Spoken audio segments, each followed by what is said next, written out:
Out your Look, at Hardee's, we think that if you're hungry and you have $5, you deserve a satisfying meal. Like one of our new $5 All-Star meals, loaded with American classics like a charbroiled double cheeseburger, hot dog, fries, drink, even a warm cookie.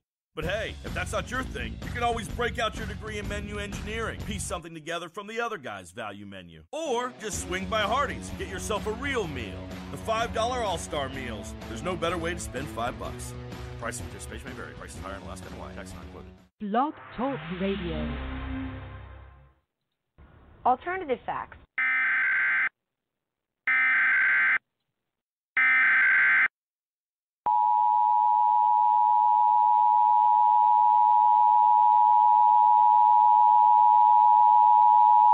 The following message is transmitted at the request of the United States government. At 12:07 a.m. Eastern Daylight Time, numerous unidentified objects of unknown intent and unknown origin were detected at high altitudes over multiple locations of Earth's outer space by the National Radio Astronomy Observatory, and these objects are presumed to be some form of controlled aircraft. It is not known if more of these aircraft will arrive, or if they will attempt entering Earth's atmosphere. United States citizens are encouraged to monitor local media outlets, as more updates will follow as information becomes available.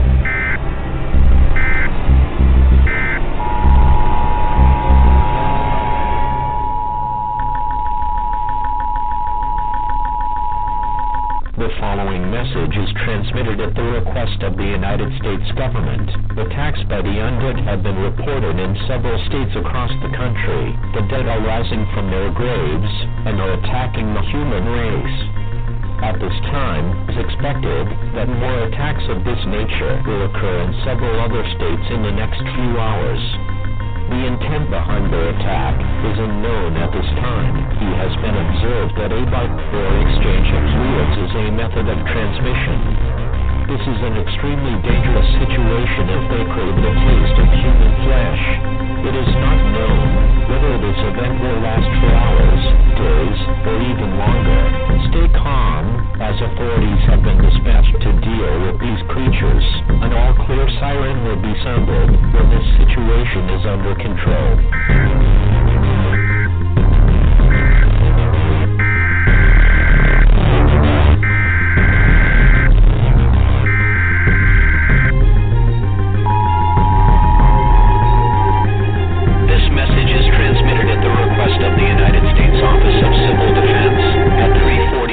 Pacific Standard Time, nor is detected a long-range nuclear missile launcher. This missile is believed to be headed in the direction of all residents within a 400-mile radius of this area should seek a fallout shelter immediately.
Welcome to Within the Chaos with your host, Rodney Shortridge, and co-host, Robin Dalton.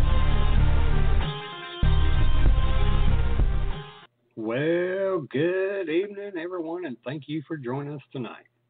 You can listen in by going to blogtalkradio.com/withinthechaos, or listen in by phone. You can dial 323-870-4197. And you can also call in to ask questions to our guests at the same number, 323-870-4197. From deep within the heart of the Appalachians, I'd like to welcome everyone and thank you all for listening to Within the Chaos. My name is Rodney Shortridge, and I'll be your host tonight. along with my fiery redhead co-host, Robin Dalton. Hey, y'all. Tonight, our special guests are paranormal investigators Gavin Kelly and Paula Purcell. Gavin is the host and lead investigator of Amazon's new original series, The Paranormal Journey into the Unknown. Gavin is also a country artist and actor. Paula is a historical paranormal investigator and works with the Girl Scouts as a scout leader, service unit manager, cookie chair, and camp counselor during the summer. I'd like to say our hearts go out to the families and friends and the great people of Las Vegas, due to this terrible act of pure evil that injured and killed so many beautiful people. I just want Vegas to know that Virginia stands with you. I also like to give a shout out to my cousins up in Ohio, Jennifer and Joe Shortridge of 222 Paranormal. If you get a chance, check out their talk show, and you can find them on Facebook under 222 Paranormal. I also like to give a big shout out to the Facebook paranormal groups that allow us to post our shows on their pages and helping us get the word out about all of our great guests. Also, a reminder that we're having a Halloween costume themed photo shoot located at Tractor Supply and Pound and Mill Saturday, October 28th, starting at 11 a.m. to 7 p.m. and also on Sunday the 29th, 11 a.m. to 7 p.m. We'll have Wonder Woman there, so you can have your photos done with or without Wonder Woman, kids, family, dogs, pets, whatever, horses. Well, I don't know, we never done a horse, but always the first time. Make sure y'all wear your spooky outfits and costumes. Come on out and have a good time with us. So, Robin, how was your week? Robin? Well, shit. Okay, well, Robin keeps bumping in and out, so I tell you right now, she's having a bad week. So I will go ahead and jump on ahead till she comes back on and invite our guests. So, again, it's my honor to welcome our guests, Gavin Kelly and Paula Purcell. Hello, Gavin and Paula, and thank you for joining us tonight. How y'all doing? All right, we're doing good. How you doing? We're doing pretty decent. I'm hanging in. I'm decent. Pretty decent. I've never heard nobody say that. Pretty. That's a new one on me. I'm pretty decent. I know, right? I've never heard that before. Pretty decent? Pretty decent. Yeah. What is pretty decent? Well, I'm not in pain and I'm alive. Okay, that'll work. Okay. I'll give her that. I'll go with I'll give her that. that. Yeah. So, how you doing? oh, I'm tired. I'm tired. Whew. I've been picking pumpkins and gourds all day. Whew. Oh, wow. I'm tired. Yeah, I raised we've a done garden. I raised two big old gardens. Yeah. It takes a lot to feed this big old boy, so I got to grow my own. Oh, wow. Well, can you tell us a little bit about yourselves? And I guess, as here in the South, ladies go first. Take it away, Paula. Well, I guess I heard the introduction, but there is one correction. I have not fixed it on my bio. I have retired from Girl Scouts. I put in as of officially 100% as of October 1st of this year. I'm no longer part of. I have retired my hat with them. I had been there with them for 15 years and wanted to go ahead and do better things in life as my girls went off to college and I just, my girls that I worked with went off to college. So I didn't feel like starting a whole new troop starting in kindergarten, going through this for another 12 years. So I said it was my time to hang up the hat and pass it on to somebody else. Well, I understand that. I've been working with the paranormal for 5 years. I've believed in the paranormal ever since I was a child. As far as the historical part of it, I am a second-generation historical researcher. My mother was one, but she did not do one on a paranormal level. But she did, she did whenever she was in certain locations or anything, she always believed in everything that she was around, and she always had certain situations going on that she believed in all that stuff too. And of course, at the age of 14, she ended up taking me with her on all of her adventures. Of course, she did it a lot off and on when I was little, but when I got older enough where I was able to take a lot of notes too, she thought, ooh, okay, well, we're going to put you into play too, so you're going to go with me, we're going to go do this, and we're going to go do that, and all that stuff. Okay.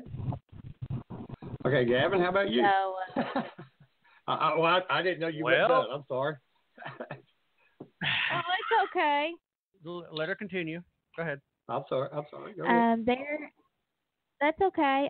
There's of course, I was proceeding on when I did get into the paranormal. When I had a house fire back in 2012, and after I didn't completely kill, or demolish our house. We just only had it in a partial part of the house where it could be only structure damage. It was able to, rebuild and repair that area. Right after that, we started having some major activity, and things started not being normal anymore. And, of course, I live in a house that just turned 100 years old this year. So we ended up having some activity, and I was questioning it, and everybody thought I was crazy because no one else was experiencing what I was experiencing. She's nuts. No one. Anyway,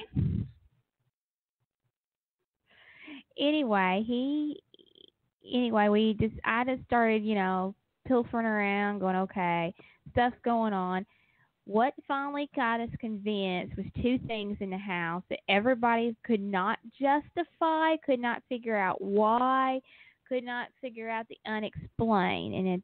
And my ex-husband at the time said, okay, we need to do an investigation. What it was, it sounded like someone was bouncing a ball down a hallway.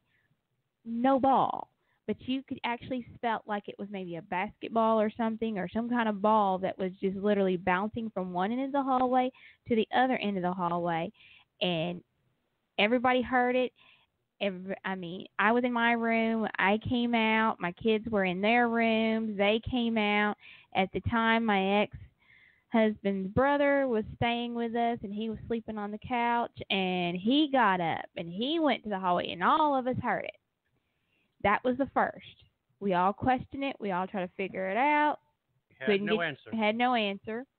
The second one was that we had in the middle of the night, and it was me and my ex-husband and my brother-in-law at the time. He said he thought he heard something, but he couldn't guarantee it, and he was watching TV, but he kind of just blew it underneath, kind of swept it underneath the mat type situation, because he said he was tired, and when he's tired, your observance of stuff can be a little fishy. But the other two of us had heard it, and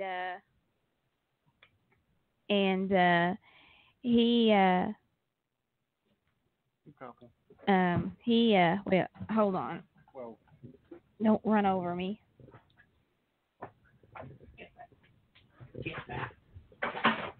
He had heard of whispering sounds, and it sounded like right in the middle of the night that we had this big, loud, like a whisper saying, help me, or something to that effect. And so after that was the clue when he told me, okay, we're going to get the investigation. And that's when I had Gavin, which I had already known Gavin for 3 or 4 years already, and we was already talking about the paranormal issues and everything going on, and he was into watching Ghost Adventures and stuff, and then that's when he plugged into play, which he'll lead you more into details of how we came about taking you to our very first investigation of my house. Yeah, that was a lot of fun too. Oh, cool. Is that your mic making all that noise? It sounds like somebody's moving a mic around. No, my mic I'm having technical difficulties. I'm Lord, y'all. I'm trying. So it's you that's causing all I that was like, noise. wait a minute. Yeah. Well, I was like, wait a minute. It's this.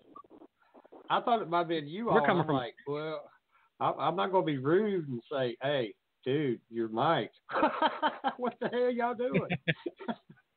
Well, you know, I mean, we're coming live from a studio, so I didn't think it was us, but I'm like, what is that? I didn't know And, y'all did. see, I usually- thought it was you all. Whenever we do shows and stuff, we turn the air conditioner off because that causes a lot of interference with the noise, and we don't have that. So it's like quiet where we are. But what she was talking about, after that house fire, all those activity issues just started to happen. I was just like flipping through the channels. I was bored one night. I'm just like, I got to find something to watch. When I landed on Ghost Adventures, and I'm like, this is kind of interesting. So I started watching the show, and I'm like, hey, this is pretty cool. Well, at that then, during that time, I had my ex too, and I was watching it, and I'm like, hey, this is pretty cool. So I wound up talking to Aaron Goodwin on Twitter. Now this is really before they took off, you know, and I told him what was going on with her house, and I kid you not, his very exact words were, "Do what we do." I'm like, okay, what do you mean do what we do? He goes, do what we do. Go and investigate. Okay, well, I don't know the first thing about being a paranormal investigator, and I sure as heck don't know what to do.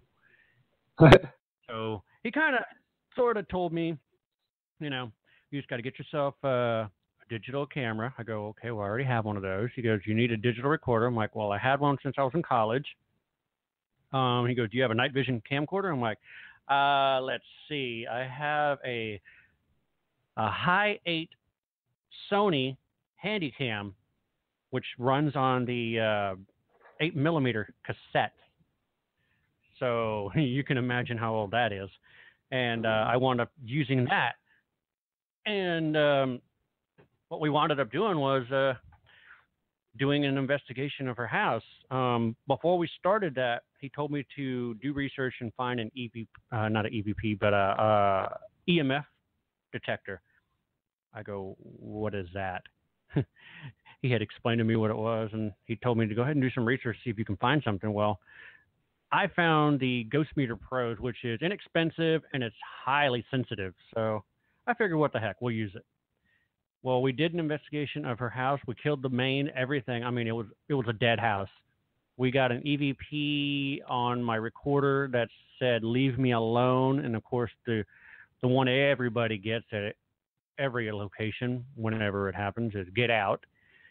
And we also got the name Frederick. And come to find out, there was a little boy that died of whooping cough here at the house named Freddie. And on his tombstone, it says Frederick, which is really freaky. But we also found out that his grumpy old dad lives here, too. Oh, cool. Of course. Yeah, so basically what happened there is I compiled all that stuff into a video and just put it on YouTube just to, do peer review. Just let people take a look at it. Let them tell us what they see and hear.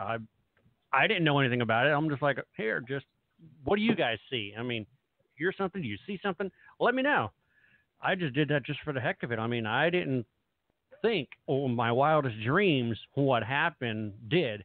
I got contacted by a producer of a network, independent network from South Haven, Mississippi.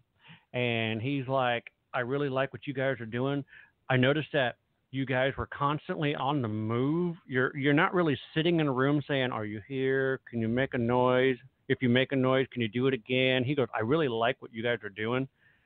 And he goes, I want to sign you to my network. I'm like, okay, what do you want me to do? He goes, I want you to do more what I saw. I want you to give me some episodes. I'm like, okay. So at that time, my group was called the Phantasmic Ghost Hunters, and the show was called Phantasmic Ghost Hunters. And the thing is, the show was 13 episodes, and it started from a learning curve. It was the entire learning curve of us learning the paranormal. So, I mean, it totally sucked. Pardon my French. But you say we whatever. were basically showing everybody what it's like to go along the path of being a paranormal investigator. And I mean, we screwed up here and there, and we also learned from it. And we showed our viewers, we're learning from it, and we're teaching them at the same time. Well, in a year's time, we gave his independent network over 40,000 plus viewers. Amazon caught wind of this. And after we did a few crew changes, got rid of the X's, it's now just me and Paula and our camera crew. We now call it The Paranormal Journey into the Unknown. It's an exclusive new original series on Amazon, which our first season is going to come out October 31st of this year. We have 4 episodes already locked in and loaded, ready to be released on that date.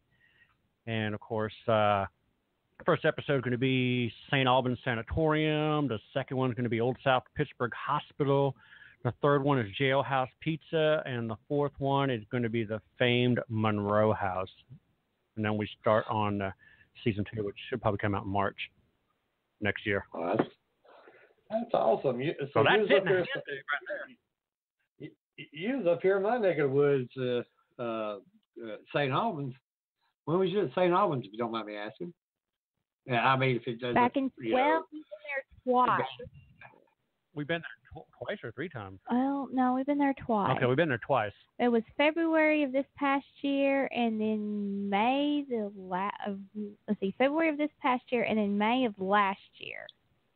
Oh, okay, cool. 2015? Yeah. Okay, yeah. And the funny thing is she fell in love with that place. I love St. Albans. She's a sensitive and an empath. She didn't really, blurt that out, but she is.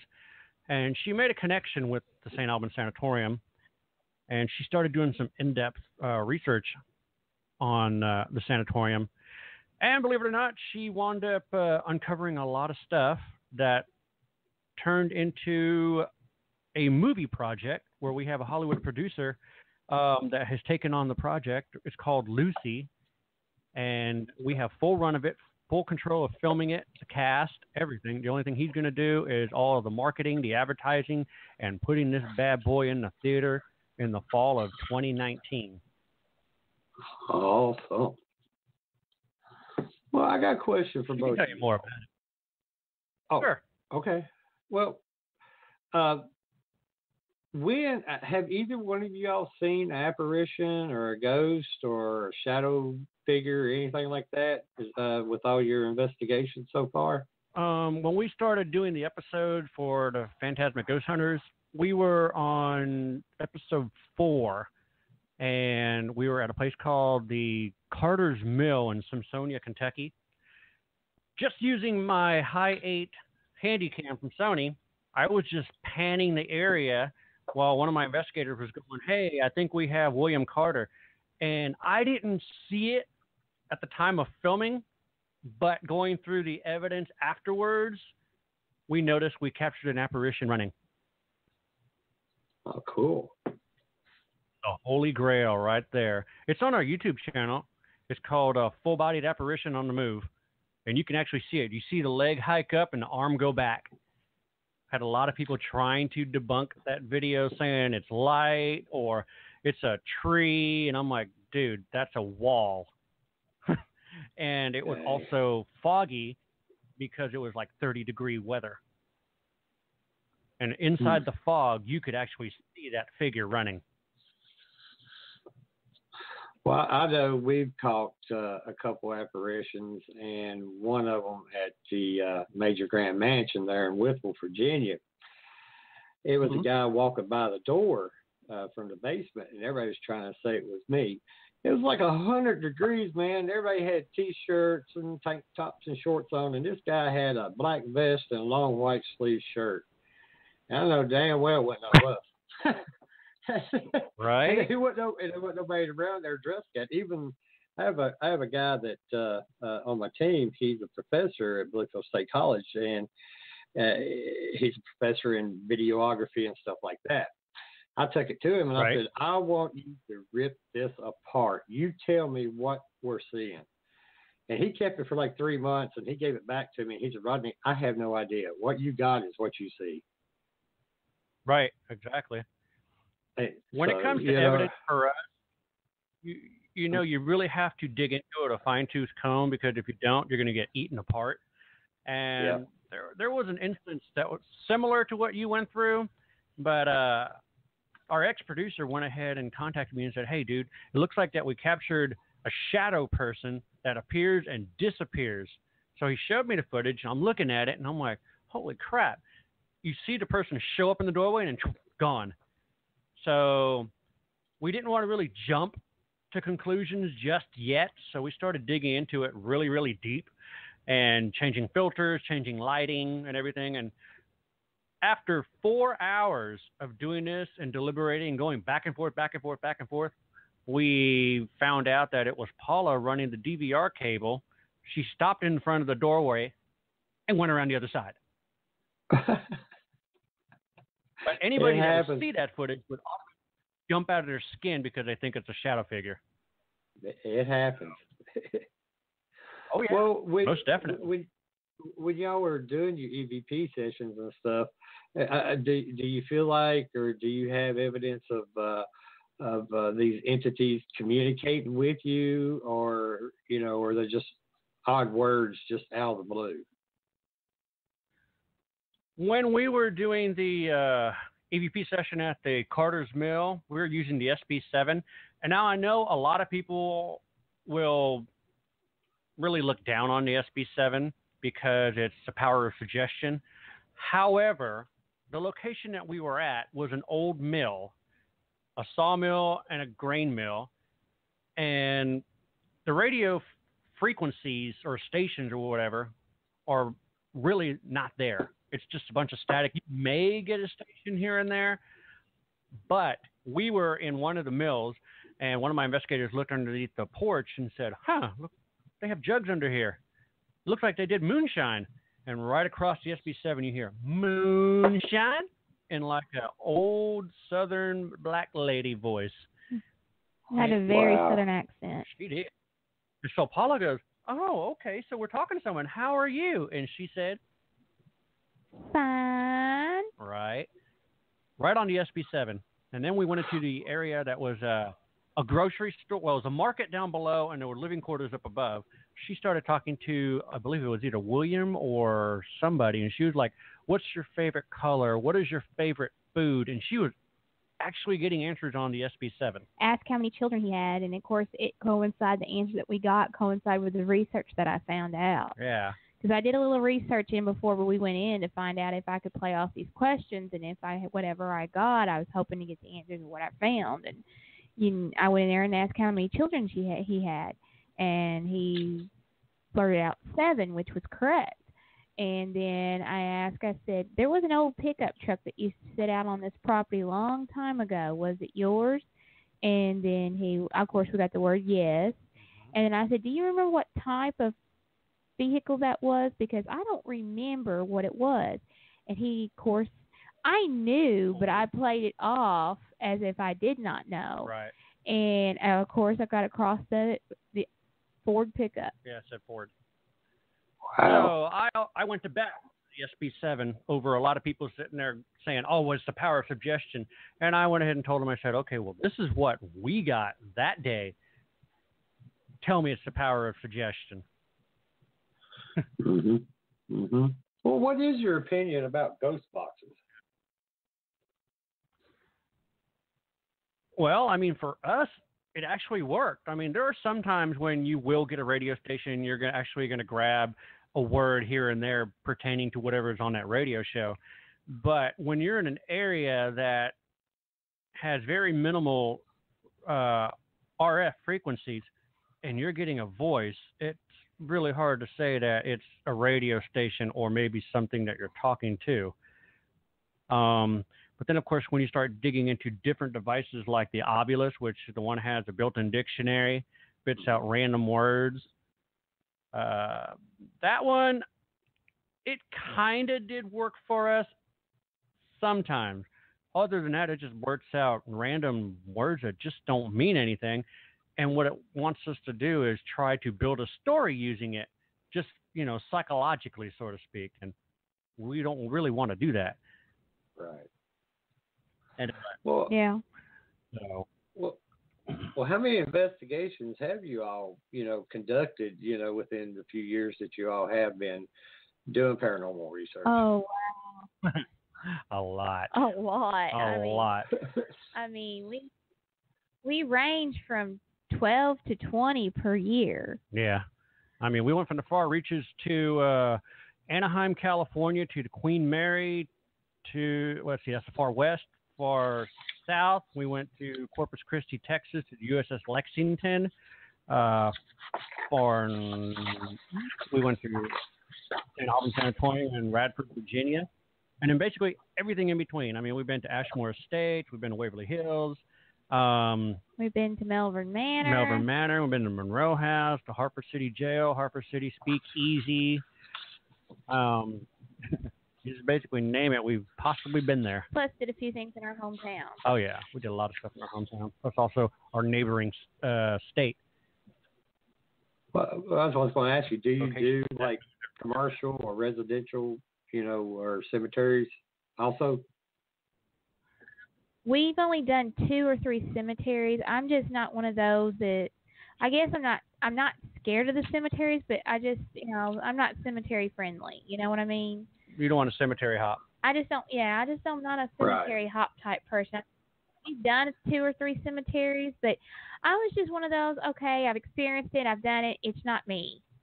Right. And I'm just like, I don't know. The more evidence I've had is going into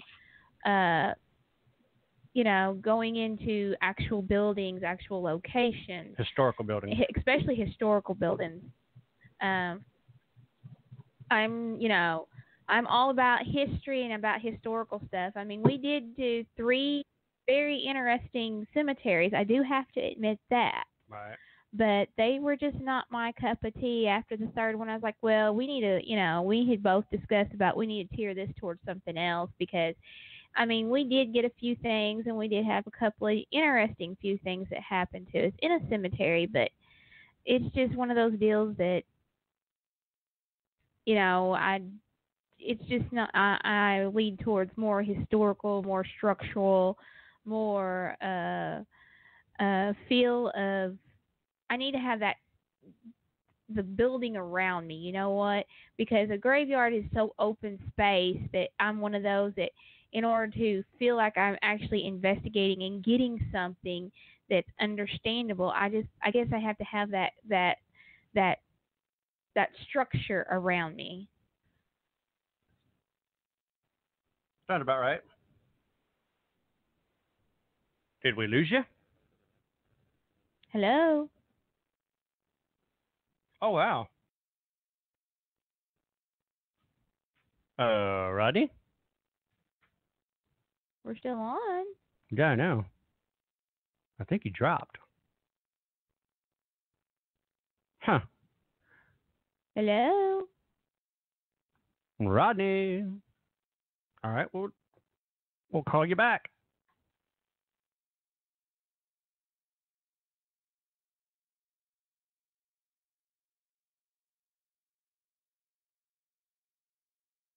Can you hear me now? Okay, I think he's going to call me back. I think I heard that. And Robin's having trouble getting on. I just lost him.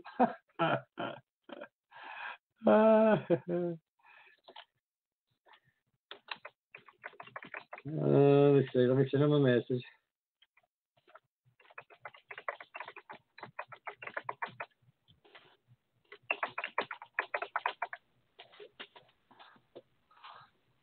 And I'm going to have a little chit chat with Blog Talk about this. Lord have mercy. Let me see. Are you there now? Hey. Yeah, we're here. Hey. There we go. What happened? I don't know. I was talking and then I lost y'all. Yeah. We were like, hello, and it just went dead. I'm like, where did he go? Well, I don't know what's past 2 or 3 weeks I've been, and apparently it ain't just me because they got a little post here on the studio saying that they've been receiving reports of hosts having trouble connecting. So, lovely. Blog Talk, y'all want to get on Blog Talk. Well, see, that's the reason why we're not on any of those things. We do ours straight on YouTube and Facebook Live, and we just do ours out of the studio. We're not going to sit there and go to, Blog Talk Radio and all that stuff, because I've heard that a lot of those formats are actually having issues where your call drops or it gets staticky and all that. So the way we're doing it, it's perfect. And plus, also, we don't have to worry about taking commercials, and we can stay on as long as we want. Well, that's what I may have to do, because I tell you, I've been doing this for going on 2 years now, and here in the past, like I said, past month, it's starting to get crappy, and I don't like it. Because here guests like you all are like, hello, and then Robin, she can't get on. She's like, hello, and I'm like, I can't hear nobody. Can anybody hear me? Well, I'll tell you what, we were doing a podcast, our Phantasmic Journey podcast last night with 2 of our guests, and Facebook Live crapped out on us. I mean, it just stopped, and then it fired back up, and it just bombed. It was gone. So I'm like, okay, told everybody, go over to YouTube, because we do YouTube and Facebook Live at the same time, so that way we're doing the best of both worlds. So one fails, hey, we got one still going. I'm praising YouTube galore, I'm like, come to YouTube. You guys can check out all the animations and the graphics. And all of a sudden, when we're talking to our second guest, 20 minutes toward the end of the show, the video freezes, but we still have audio. Wow. Well, maybe everybody's having some kind of technical. Well, we all been hacked. That's what it is. We've all been hacked. Oh, that would. It's just whenever we start talking about paranormal stuff and ghosts, and it just basically it starts taking over. Like, hey, they're talking about it. Let's mess up their stuff. Yeah, let's just make them. Let's make the big man pissed off. Let's just do that. I'm gonna whip out my millimeter here and say, hey, touch this red light. Well, the question I was asking before I noticed I lost everything. What are y'all's techniques? Such as when you're working at a site. Do you go into the case scientific, religious, metaphysical, or just spiritual? Based on the information or the history of the location. I'm gonna let her take that one. Each case is different. We have been to a location that supposedly a demon is in the house. We've been in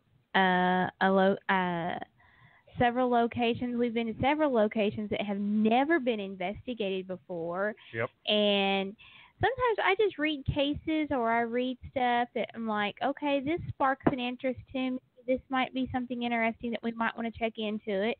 I do a little bit of field work before we think about taking on the challenge, because if I do a little field work and maybe talk to a couple other investigators that might have went in there and did something or whatever, and I just read off their vibes of, what the location might have been or whatever, and they're like, and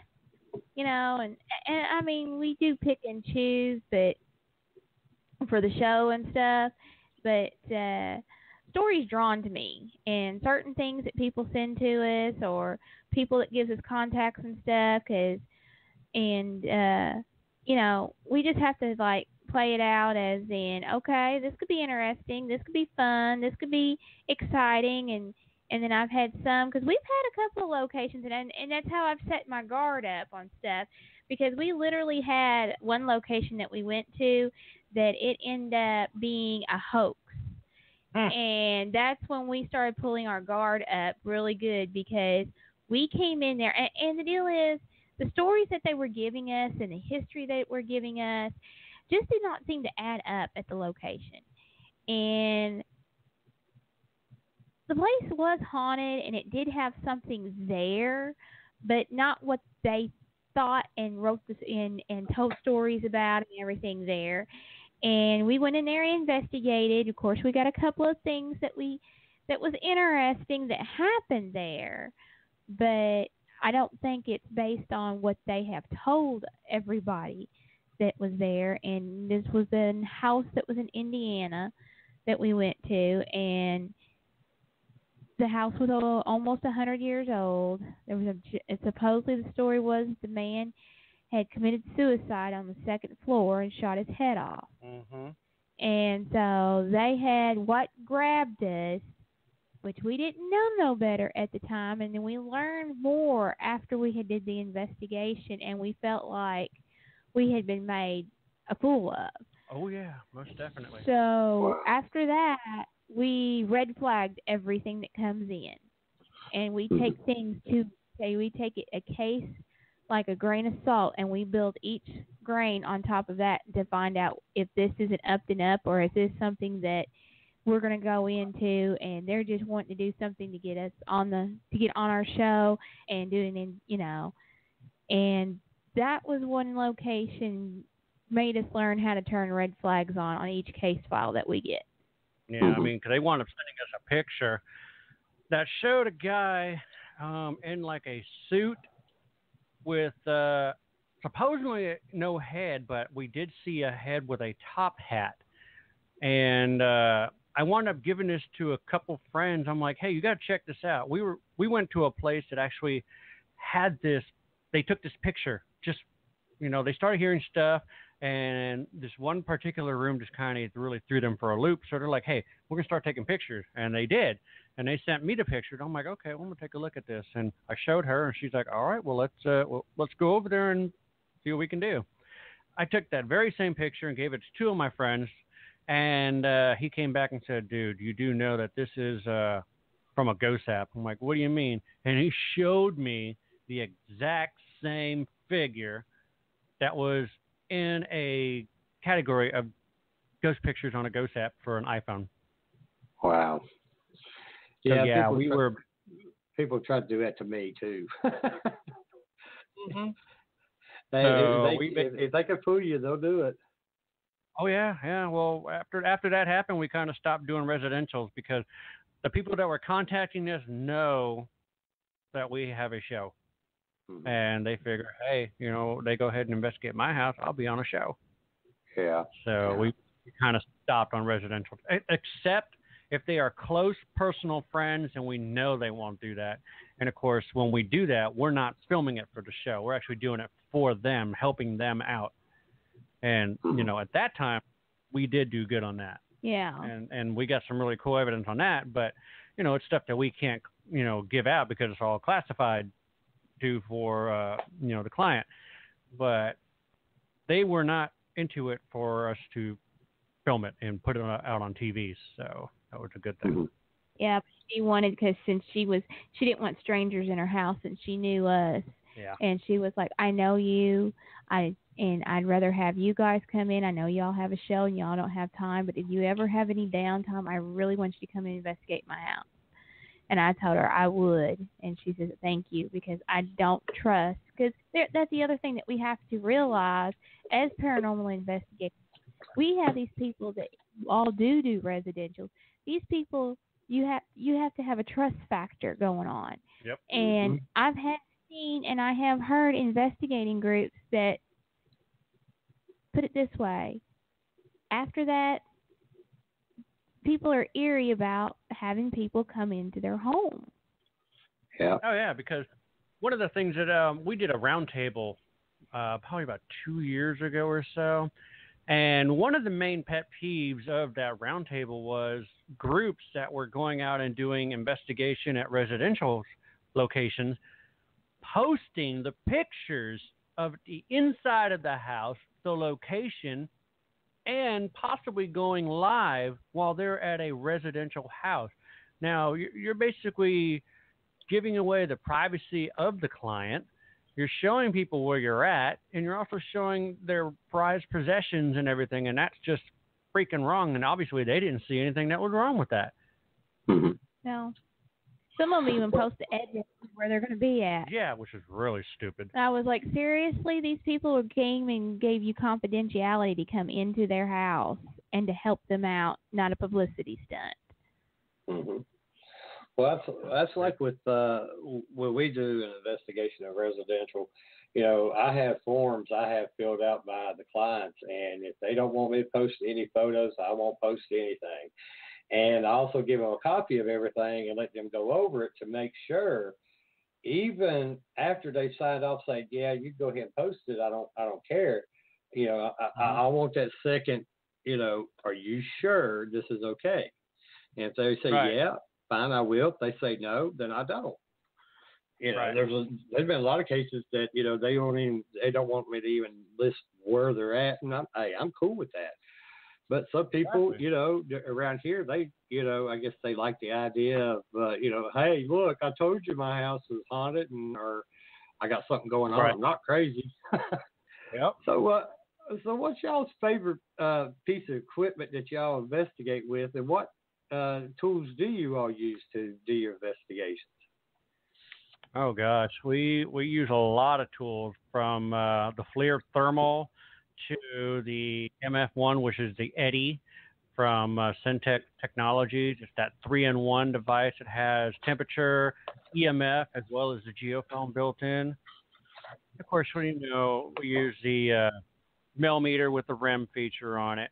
But we use a lot of devices and stuff from our sponsors.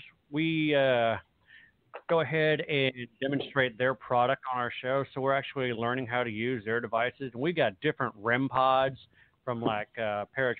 They're really cool. I mean, this is taking the whole REM pod a whole different direction, because regular REM pod is for static and has the antenna, and once anything interferes with that what's the word I'm looking for?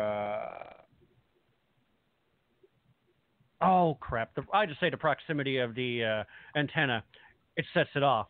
Well, Paratronics came up with a REM pod just like that, but adds a 360 motion detector in it.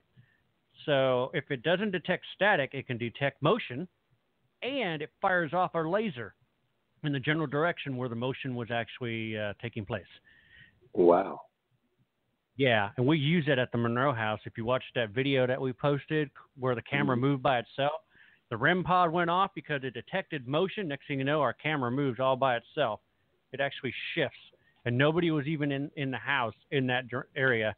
Paula and our ex-producer was actually in the living room, and me and Matt Benton were outside at the command center trailer in the yard.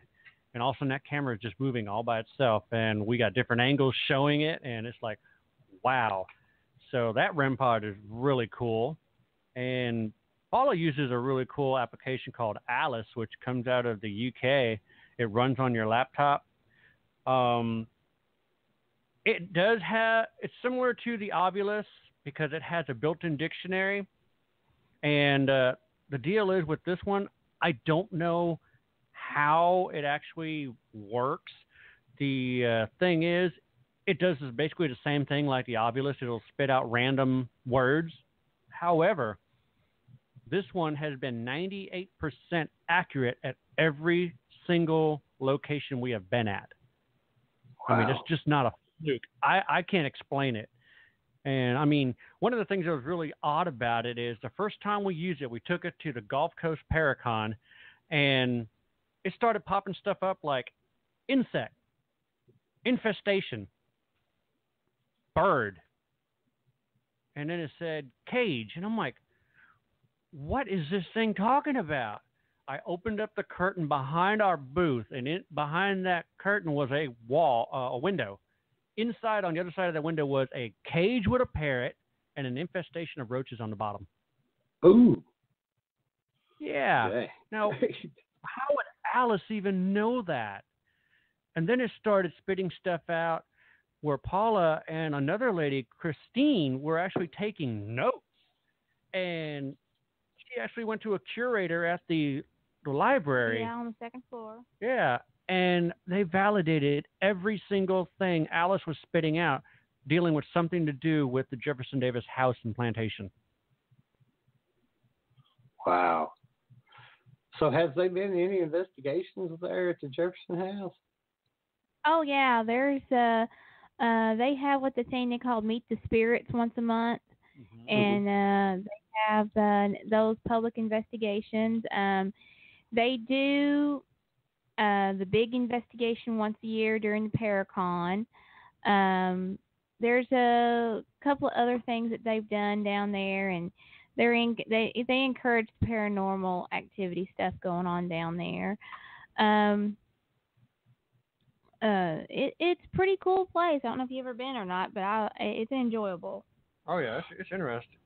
It's really interesting. Like it. Well, have any of the two of you been, physically or emotionally or spiritually attacked by any unknown entity? And if so, can you explain, what happened? Man, I have been scratched, pushed, tugged, tripped. Just recently, we were at a place where it's not even deemed haunted. Nobody knew it was haunted. And we were doing a Facebook Live at the Massac County Courthouse. And I got pushed down the stairs while live on Facebook. Oh, man. But Paula over here, she got scratched at the Malvern Manor in Malvern, Iowa. She was in Hank's bedroom, and he don't like women. He likes to taunt them. Well, she was just being a little aggravated. All right, doggy, making noise. And all of a sudden, she's like, I got a burning sensation on my back. And I kid you, and I was like, yes, you got scratched. She goes, although I'm not sharing your enthusiasm, can you come over here and look? Yeah. And sure enough, she got scratched right down the middle of her back under her bra strap, where she could not do that herself because she'd been on camera. I've had her filmed while she has been sitting here talking to Hank. So there's no way she could have did it herself. Well, where it was at, there was no way I could reach it anyway. It was dead center in my back above my bra strap, and there's no way I can reach that unless I was a contortionist. Definitely not. Wow. Well, you mentioned demons earlier. Have you all ever experienced a demon or, any location that may have claims of a demon? And, what's your opinions about demons? No, we have not encountered a demon. What is wrong with the dog? We got a dog howling. Hear him in the background, right? Yeah, he probably want to. It's like, give me a bone. Maybe, I don't know. Wow. Sounds like he's being murdered. Yeah. I don't know. Probably hurt himself. I mean, he was jumping around and stuff while we've been talking, so I don't know. It's very well possible he probably pulled a muscle or not pulled his leg out or something. I don't know. But as for demons, no, we've never encountered them. We've been to a place, supposedly, quote unquote, that there is a demon. And, I mean, it comes across on an obvious demon, but that's usually happens all the time, apparently. So, but we are going to be going to another place that the Hinsdale House in New York. I've heard very little about that place, but what I've heard, it has to do with a hanging, witches, and a demon. So I'm thinking this is probably going to be the big one for us because we never really encountered a demonic presence, during an investigation. I mean, sure, we might be talking to a spirit that is, was a dickhead when he was alive, and he's a dickhead while he's dead. So, right. But I really doubt that he's a demon, Mm-hmm. Well, what's your opinion on what a ghost could be, and what's your opinion on why spirits, if it's what they are, still linger and not move on? I really believe that it is a person that wants to stick around till its loved one is actually done with the grieving and basically realizes that they can go ahead and everything is okay. They don't need to grieve anymore, and then they can just go on. Usually they stick around to make sure that everything is okay, that they can cope with your passing. And you can actually be there to kind of give them a remembrance here and there, do something. Wow. That's great, Paula. Thanks. Appreciate that. Now, that's just a mental image I don't even want to have, but thank you. Hey, is your show censored? No, you can say whatever you want to say. Okay, well, the dog wiener got stuck in his collar. Oh, Lord. I'd scream like that too if it happened to me. Dog in the neighborhood isn't. That's why he's screaming. Well, so we've got the back windows open, and well, he's in a humping stage right now, and well, we have a harness system set up on him so it's easier to grab because he's a little Boston Terrier, and well, he got a little bit too action on the stuffed animal back there, and he got caught in the wrong spot, and that's what he was screaming for. That's funny shit, man. Yeah, that's just something you really don't want to share, but you know what? We're down to earth people. We'll share anything. That's right. All right, so, dear, how about you? What? Your thoughts about demons? Have we encountered them, and have you seen one? No, none of that. I mean, I know that when we went to the Monroe house. Yep. But personally, did I experience anything evil there? No. Yeah. We've had other groups that have been there and said they have experienced some interesting things, but right. When we went to investigate, I mean, we got some cool stuff there, I have to admit. Yeah. But anything evil-wise, I don't think so, but that's questionable. I mean, we've caught a picture. What it looked like was a demon one time. Oh, the Weldon Manor? Yeah, that's right. It does look kind of creepy. I'll have to show you it. Weldon Manor is a building that is in Central City, Kentucky, and they actually use it as like apartments for the railroad, and then it turned into a auto shop, and it turned into grocery store, not a grocery store, a market, stores, and a brothel in the back. I mean, it was basically a lot of stuff all rolled into one. And there is one particular hallway, and we were just snapping pictures. Sure enough, we snapped a picture. It looks like a demon holding a girl and a boy. And you can see the facial features of the girl, which resembles the girl that they have that runs around there named Maggie. But the little boy nobody knows about. But you can see it plain as day. Whatever it is holding them. And it's in the picture, and it's like, oh, my God. Wow. But we didn't encounter it. We just took a picture. Well, what do y'all find most challenging when you're on an investigation? Communication.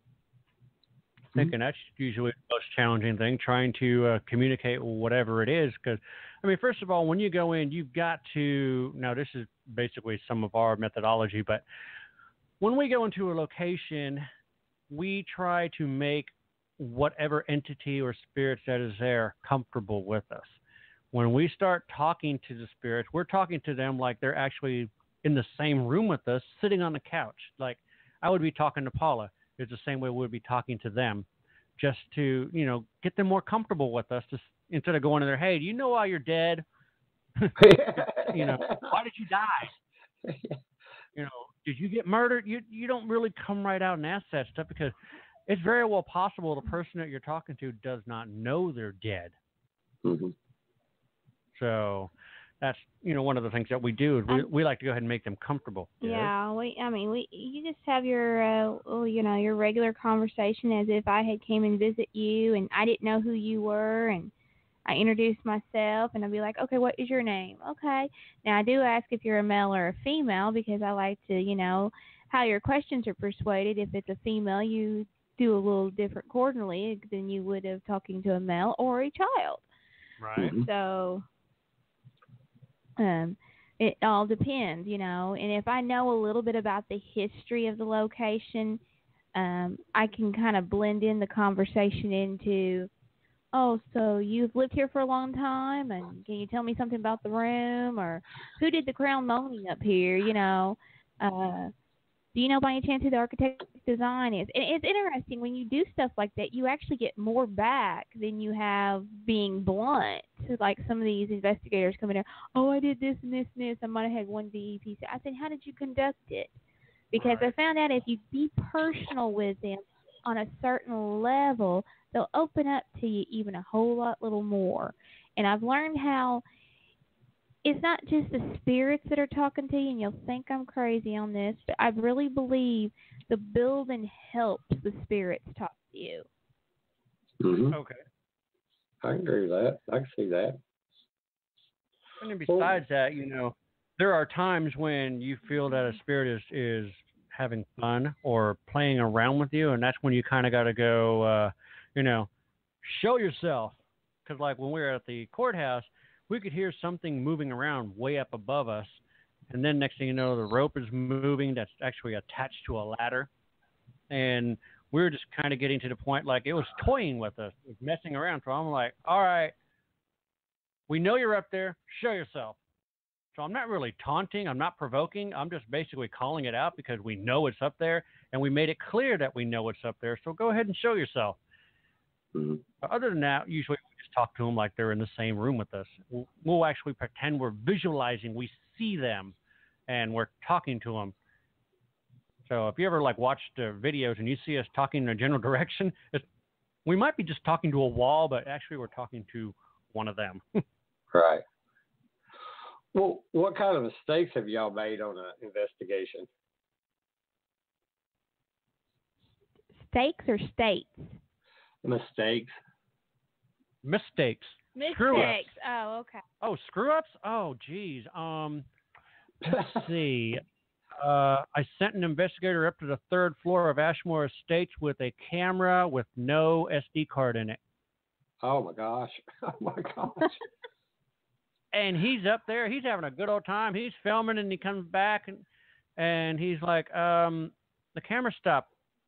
I'm like, what do you mean? He goes, well, it was on, and then I'm recording, and then it stops, and then I turn it back on again, and I open it up and I look. I'm like, oh, oops, there's no SD card in here. Oopsie. That was kind of funny. You could have, thank goodness you didn't do like what happened to us one time. We was on an investigation. I'd been out, and the guy that set up the cameras and the DVR and all that good stuff, we'd been out there for about 2 or 3 hours, and I go in to take a break and start watching the monitors, and I'm like, why ain't the little red light on? So I looked at the record button, I pushed it, and the light came on, and I pushed it again, it went off. Oh, no. So I rewind back to see how much had been recorded. It was just that little bit when I pushed the record button. They said they could hear me in 2 states cussing. Oh, I'll bet. Well, see, we're lucky with our DVR. Once you attach the camera to it, boom, it automatically starts recording all by itself. Ours didn't. So, of course, we had our DVR system crash one time, and we didn't realize it until 3/4 through the investigation when we were going over there going, why is the little red light's not working? Well, it wasn't that. It was flashing H, and there were no R's anywhere on the screens. It was Jailhouse Pizza. And we're over there going, okay, there's not anything going on. And then that's when we realized, oh, the system had crashed. Well, the reason why, it was 95 degrees outside, but you have to remember we use a command center, so it doubled that inside the command center. So the DVR system overheated. Yeah. Wow. So I was like, oh, crap. And when it did, it messed something up where I had to replace the hard drive, which I did. And we used it over at the Hartford City Jail and the Monroe House, and it worked just fine. That's good. Well, have you two ever been afraid on a location, during an investigation? I've never been afraid, but getting pushed almost pushed down the stairs carrying a $400 3-axis gimbal. That really scares the shit out of you. Yeah. Anytime you got equipment in your hand and you get ready to take a tumble, yeah, that scared the shit out of me. That's why I freaked out. What? Nature will scare you more than the spirits. Nature? Yeah. Oh, yeah. Well, if you're not looking where you're going and you, like, impale yourself on a tree. No, we're talking about a bird. Peed yourself. Yeah, and it wasn't for the fact of the spirit. It was the fact that I was not prepared. Didn't know that bird was going to be there. You're walking through a cemetery. Yes, this is one of the cemeteries we went to. And I think that was part of the reason why I don't want to do cemeteries ever again, because of that incident. There's this, I don't know what the birds are called. I looked them up after I got home that night, but I don't remember what they're called now. But there are birds that make their nest in the floor. Yeah, in the ground. Yeah, they dig up the ground a little bit and they make their nest. But when they're in it, if you're walking across the cemetery, you can't really see them because they're barreled down really good. And if the grass looks like it hasn't been mowed in a little while and it's a little high, they camouflage themselves very, very easily. So I'm walking through across the cemetery, and we're all like kind of together. And next thing you know, we're like 3 feet away from this bird. This bird. Birds. There were 2 of them. Yeah, there were 2 of them. These birds fly up in front of our face and right towards us, and I'm just like. She peed. Yes, I did. Because at first I thought, what happened? I'm like, okay. I did worse. I screamed like a girl. So it's not the fact that we're not got scared by spirits. We got scared by 2 birds at a cemetery who had their own little nesting and didn't have a radar on them. Right. They didn't have a light on them or reflective tape. That's why Robin, she carries extra bloomers with her when we go on investigation. She got scared one time and she pee-peed on herself. But we don't really quote unquote get scared. I mean, we're actually accepting it and expecting it. Like when we were in that same cemetery before we got to the birds, I felt what looked like a hand cup my shoulder, and I'm like, okay, I'm being touched right now. I can feel a hand cupping my shoulder. So everybody usually asks us about, well, did you scream? Did you run? I'm like, no, actually, I was in a cemetery. I kind of expected it. Now the birds, on the other hand, not expecting that. Well, Nope. What's the strangest or the weirdest case that you've ever worked? Oh, wow. Case. I'm going to play the Jeopardy song in a second. Well, I'm thinking. I mean, on a personal experience, I don't think it was really strange, but I felt uncomfortable. Okay. And that was at Melbourne Manor in that attic.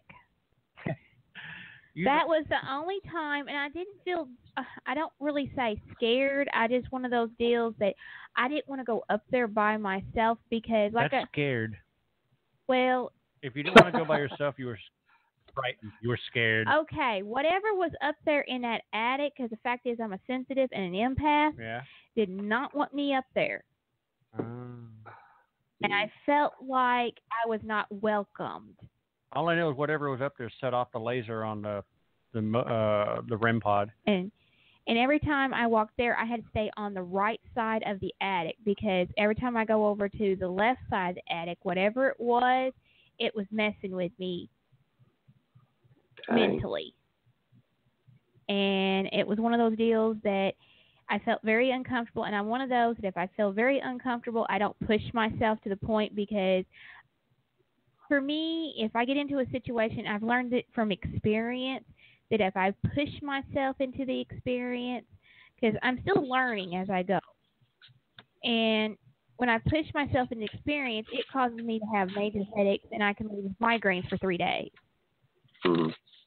So I've gotten to the point that I push myself a little bit, but I know where my breaking point is.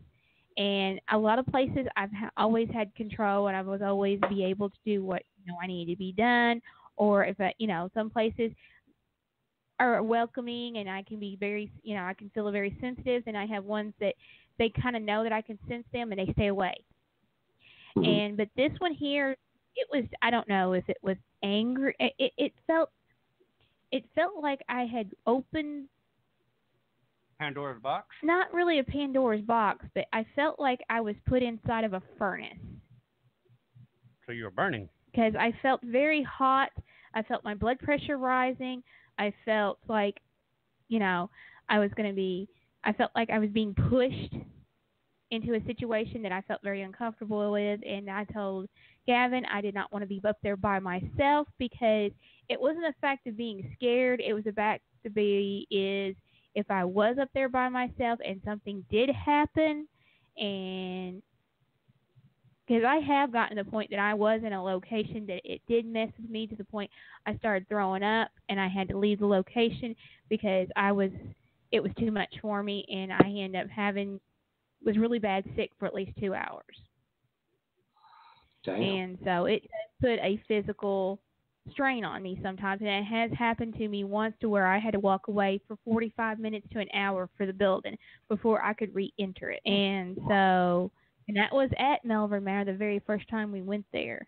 Mm-hmm. And I was literally in tears, and I was crying. That's how bad it was. That's not the Malvern. That was Weldon. The Weldon Manor. And I was literally crying, and I was sitting out there in the truck, and I told Gavin, I said, I don't know if I can go back in or not. And that's when I realized that I was because I didn't know what was going on with me. And I knew I was sensitive to a certain point, but then that's when everything broke loose, and I found out that I was more than what I was. And I still don't know exactly what all I can do, but I've had at least 8 psychics tell me that you have a gift and you need to learn how to open your curtains. And I don't know exactly how to open my curtains yet, but I'm trying to learn and read and figuring out what I physically and mentally 100% can do. But I know that I am a little bit of an empath because I've been studying journals and stuff like that about what empaths, possibly different ways they do stuff and everything. And I've learned to label myself to a certain extent on things. Anything past that, I don't know. But everything's a learning experience, and each case is different, and each location is different. Neither one of them is never the same. That is true. Well, when did you first, start realizing, or maybe having these impulses or feelings or whatever an empath, does or have? When did this all start happening? When did this start taking shape? Well, actually, a little bit on my own house, and the deal is I really didn't know absolutely 100% that I was. And the deal is I have to get into a little bit of personal history. I was married to an ex-husband that was a very negative person. And according to some psychics and mediums I was talking to and everything, they said because I had such a negative energy around me, which was my ex-husband, and every psychic has told me that my ex-husband was completely a negative energy beyond belief. And they told me that because I had so much, because they told me I've had it for a very long time. And that because I was around so much negative energy, because I came from a very negative ex-marriage, it was very, very bad. And because I walked away from it, it took me about a year after that relationship ended to realize I started having, things going on, and I started observing stuff, and I started pushing it, and I was telling, and I had contacted one lady that, because she kind of told me, she said, hey, you have a special gift, and I was looking at her strange going, oh, okay, and she's like, no, you do, and I said, you'll find out one of these days, and when you do, look me up on Facebook, I'll friend you, and I was like, okay, And you thought she was wacko. Yeah, and I thought she was wacko. I was like, oh, great, I got one of them on me now, okay? And then I started observing and started having issues, and I don't know exactly when it really happened. I just know that my very strange experience happened when I was at the Wilden Manor. That was the one hard one that happened. It just threw me overboard, and I didn't know exactly what was going on. It was freaking me out. And then after that, I was just like, contacted her, and then we had a psychic and a medium there by Skype, wasn't it? Yeah. And he validated everything that I was experiencing. And feeling. Because he told me that, and then later on, I guess he had said through a couple of the people that he was friends with there that there was another person in the room that had the ability that she just didn't know how to use it. Now they were talking about me. Wow. Well, and so from then on, I've been working with different psychics. Excuse me. To an extent, they tell me, well, you're going to have to learn how to do it yourself, but we can teach you certain things. But if you're, and I'm one of those that I'm taking things like a grain of salt. And I'm like, okay, I can do this. And then I'll be like, okay.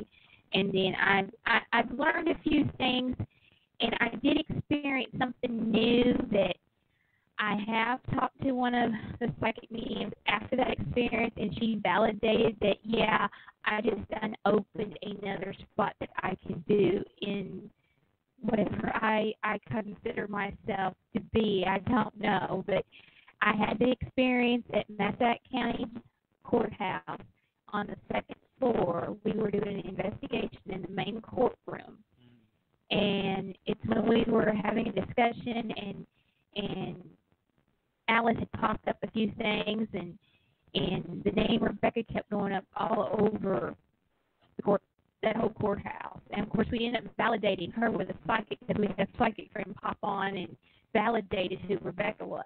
Mm-hmm.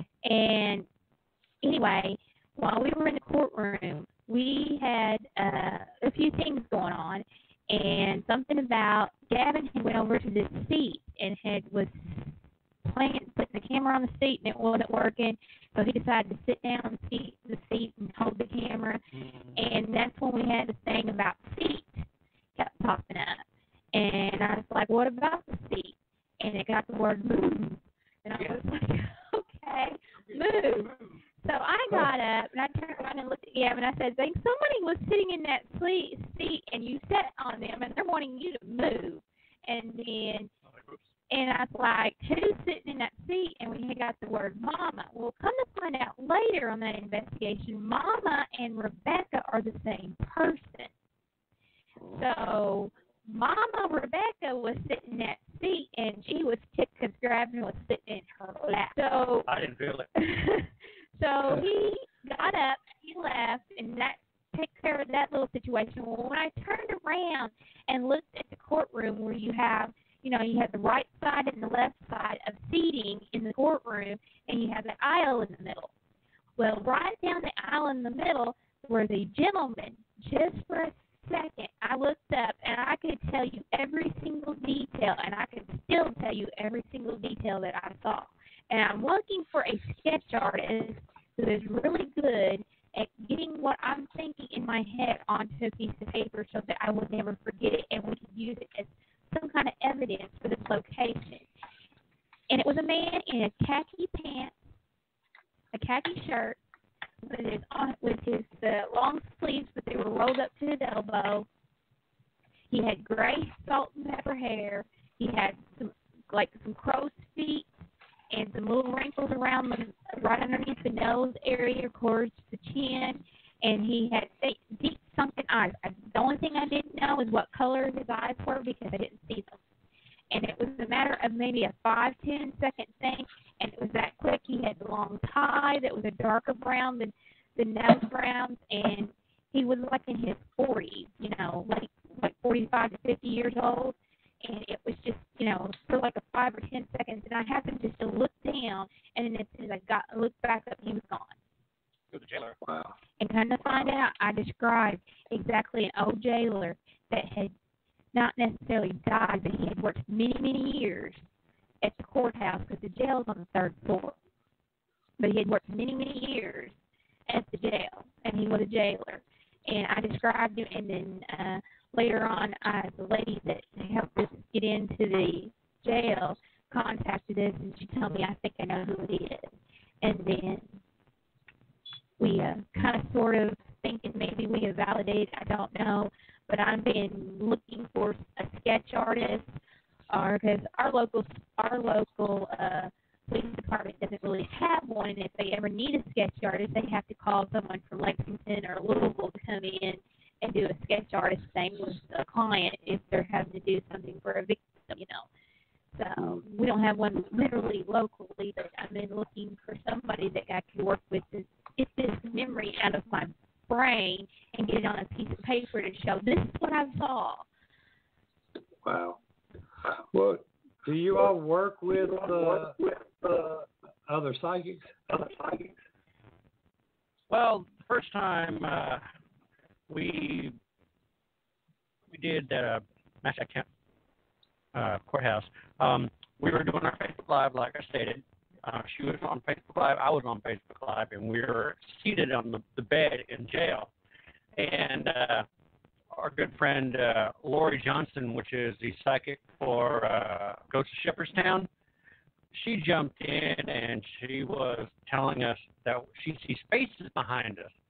And sure enough, we look at the phone for Facebook Live, and there's two faces showing up on there. But when we turn around and look at the wall, it's not there. We shine the light at the wall, nothing there.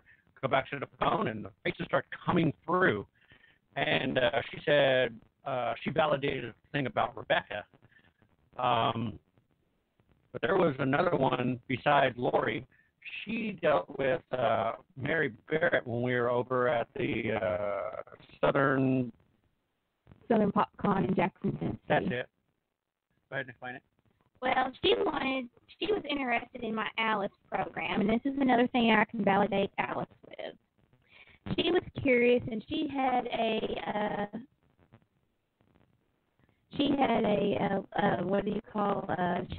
a room where she did a reading, and she had a reading segment there.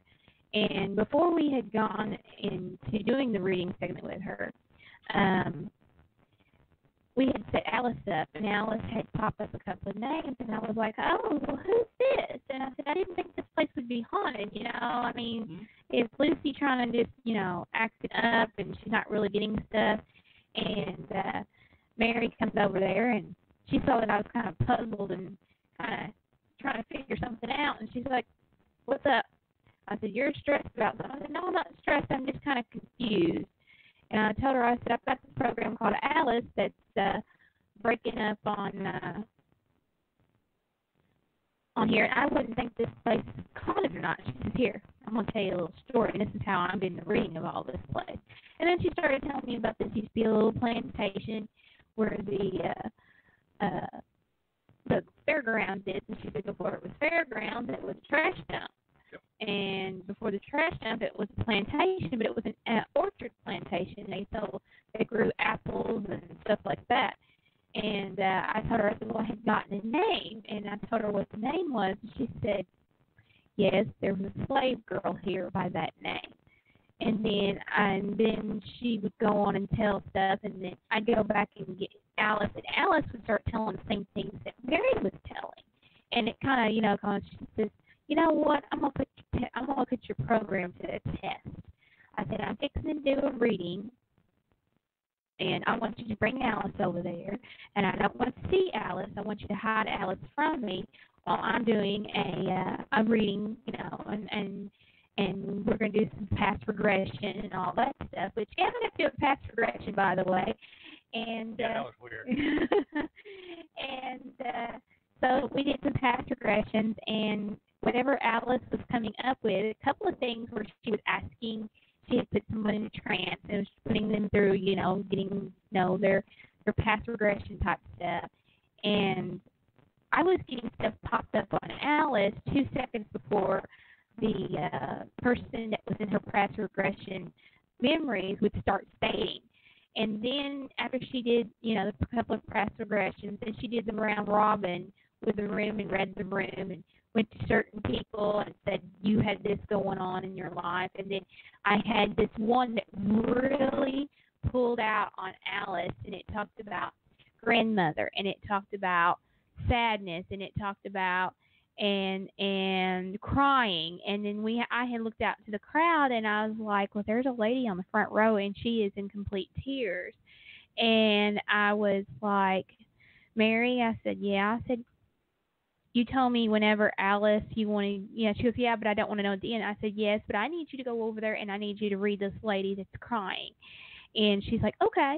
So she goes over and reads this lady that's crying. She doesn't know what's going on Alice. We're keeping dibs over in the corner where she doesn't even see. And all of a sudden we have Alice and Mary's talking to this lady, and she's talking about her grandmother had just passed away. She was very saddened, and she felt that it was her fault that grandma, blah, blah, blah. And we had gotten the word forgive on Alice. Mm-hmm. And 2 seconds before Mary said, but your grandmother forgives you. She says it was not your fault. And then went into detail. And Alice was popping stuff out right before Mary was doing it.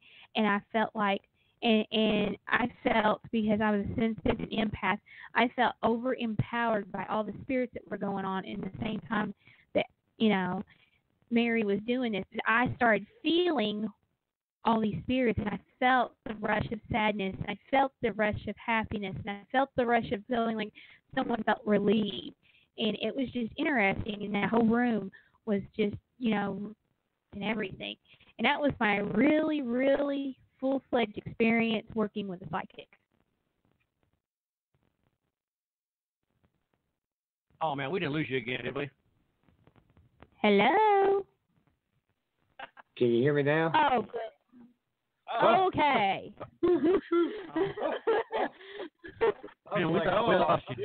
I was like, here we go again. Hey. I was like, oh, God, don't tell me I just described this whole long spiel. If nothing else, we got you. You got her whole story, right? Yeah. A long one. Yeah, we got it. Well, the one thing that I'm sorry, go ahead. Go into is there was one lady that was doing a past life regression, and we're using Alice, and she was talking to her and put her into a trance, and she was asking questions like, well, how did you die? Like that, And the lady started crying. She said, I don't want to talk about it. It's like, well, go ahead and tell us. She goes, I can't. On Alice, it said head, and it said shot. Ooh. So we called Mary over and said, you need to look at this. And she looked at it, and then she went back to the lady. She goes, did you get shot in the head? And the lady just totally lost it. Hey. That's some crazy shit right there. That's deep shit right there, man. Damn. Well, with y'all's TV show and other paranormal TV shows out there, do you think that with the airwaves, being kind of flooded with some really great shows and some that's do you think it's hurting the paranormal field or helping it? And where do you think the future of the paranormal and supernatural world is heading? Well, I only watch the shows, so I know what not to do during an investigation. Mm-hmm. That's what I do.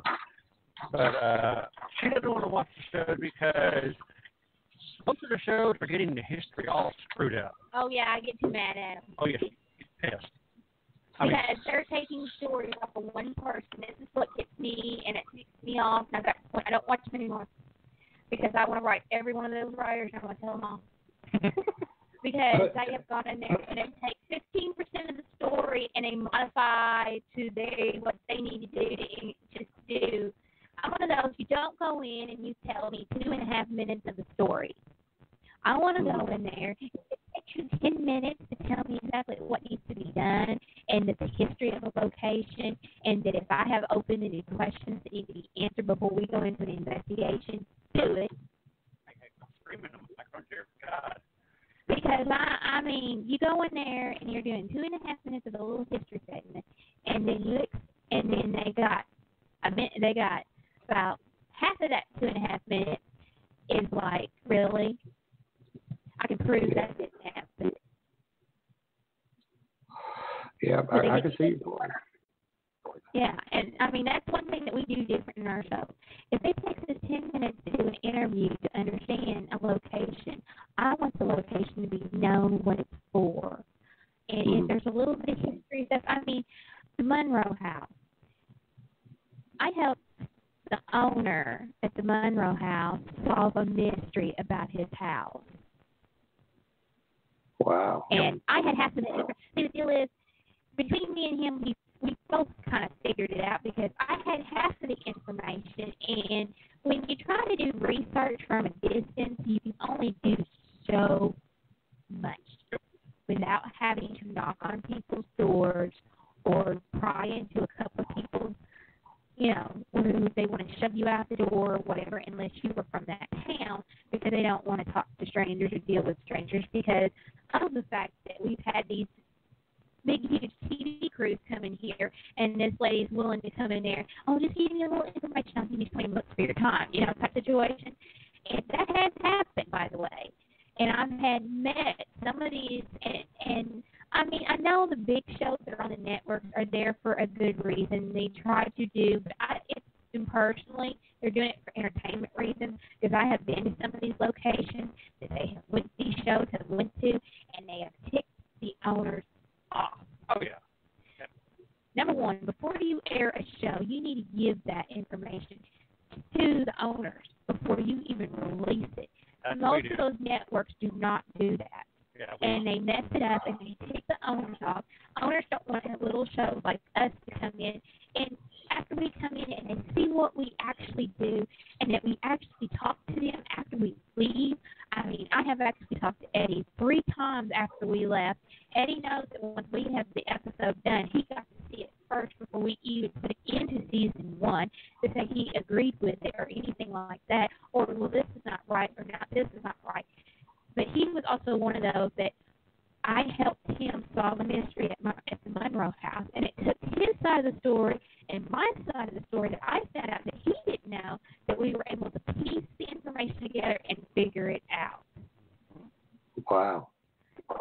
And so, I mean, and that's what I do. Yes, it's great to be in the paranormal world, but with me being historical research and coming from a background of history in my life, and I also have an associate's in arts, and I'm going back to getting a master's in history, and I'm eventually going to get a PhD in history. And history is important to the location that you're at, because everybody can tell you a story about something that happened there.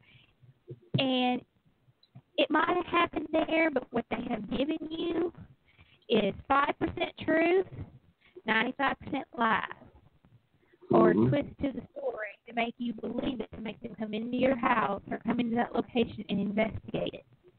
I've got one now that I'm kind of working on right now that I'm just waiting until this episode comes out for the situation. I already know what they're doing, and I'm not happy about it. But once that location, oh yes, I'm fixing to tear them up. Oh damn. Oh, yeah. Oh, I've already got haters, by the way. I've got 2 locations that hate me because I've proven them wrong. Oh, yeah. I mean, there's so many locations that sit there and just make up stories so they can make a buck. And the thing is, they totally dwell on it, even though they know it's fake, they know it's false, but, hey, they're going to keep telling it, and the tale just keeps going and growing. And, I mean, we've got, the specific location that we're talking about. And when I found out what they were saying, I went ahead and gave it to a friend of mine that actually did the same location. And she looked at me and she said, "Are you serious? They're saying that?" I said, "Yep." So, yeah, she made her voice heard. Well, see, I ran into the same problem. You all probably have heard of this place. It's Lake Shawnee, the one that has the amusement park. Yeah. And well, we investigated it, and the guy who owned it. He's dead now, but I think his son owns it now. But we dug in, my historian dug in, and everything that he said was a lie, except there was one drowning of a little boy back when they had a swimming pool there. That's true. And when I told him about the little girl, that's not true. There's no records of it, nothing, and all the other stuff he claimed. He wouldn't even meet with me so I could bring him the stuff. He said just mail it to him. And now they're over there making fist over money, like crazy. But it's their property; they can do what they want, but don't lie about it. I know. I mean, if you watched any of my posts on Facebook, I went off numerous times. I mean, one of the main ones is Myrtle's Plantation. There is no Chloe. There's no birth certificate for Chloe. There's no death certificate for Chloe. So they're capitalizing on a fictitious character. Mm-hmm. And the whole story about Mr. Winters getting shot, dragging his body across the parlor floor up the stairs. Yeah, lifeless body across the parlor floor up the stairs to die on the 13th or 17th step is horseshit. Because first of all, he got shot. He bled to death on the darn porch because that's where he died. Now think about it. If you drag your lifeless body, like they say, across the parlor floor, your blood is going to seep into the carpet, into the wood. Even if you replace the carpet, it doesn't matter. It's still going to seep through. You're going to see traces of blood, especially going upstairs. So I call bullshit on that. Yeah. Oh, I agree. But there's another one. They're saying children died in a tunnel because due to a flood, and that is absolutely not true. They died of the epidemic of yellow fever, and they were buried in the cemetery that's basically a little ways up from the location, but they did not die in the tunnel. Then there's another story that's going around with this supervisor had an affair with this girl named Linda, who was a teenager, which is basically statutory rape right there, and got her pregnant. Supervisor's wife found out about it, so he had to do something, and he wound up killing her and the baby. That is horse shit, too. That did not happen. See, well, that's what gets me with some of these locations. I mean, you can still, make some money off the location, but at least tell the truth about the location. You don't have to lie, make up bullshit stories. I think it destroys the credibility of the location. Yeah, I mean, like Bobby Mackey's. He's capitalizing on that Johanna. It's not even spelled right. There was a Johanna that died, but she didn't die there, and she didn't die of poisoning. There was a girl that died like 4 blocks away. Wow. So there was no stripper named Johanna that was pregnant and died of poisoning. No, that's not true. But there was a Joanne that did die in the building, but it was the owner's daughter. Right. And what she had done, she was on some kind of medication, and she overdosed on her medications because back then, if you felt you were in pain or whatever, you kind of over-medicate yourself. And that's what happened. Yeah. Well, I mean, I'm beginning to question a lot of location. That's the reason why I get a location, I let her dig into it because she's going to find the truth. And, when they find the truth, she's going to basically let it out. Yeah. I don't care. I don't either. Let people know. That's the reason why I've got criticized a lot, especially locations that we've been to, a lot of residential places and stuff that, when I present them with the history and, all the information that we gathered, they kind of get pissed off at me and they're like, well, that's bullshit. And I'm like, no, dude, that's in black and white. This is what we got.